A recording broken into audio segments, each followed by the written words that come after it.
Axborot xavfsizligi bu bugungi kunda eng talabgir va eng qiziqarli IT yo'nalishlardan biri. Aynan shu soha orqali kompaniyalar, banklar va hatto davlat tizimlarining ma'lumotlari himoya qilinadi. Bu yo'nalishda siz kiber xavfsizlik mutaxassisi bo'lib ishlaysiz.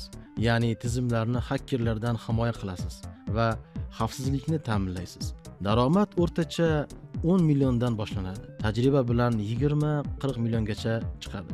Kuchli mutaxassislar esa 50 million va undan yuqori daromad qilishadi.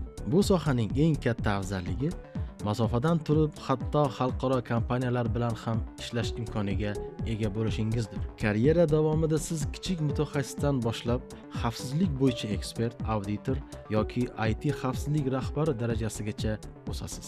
O'qish davomida siz tizimlarni himoyalash, kiber xavfsizlik asoslari va zamonaviy IT texnologiyalarini amaliy tarzda o'rganasiz. Eng muhimi, TAFO'da siz 2-kursdan boshlab banklar va IT kompaniyalarida amaliyot o'taysiz.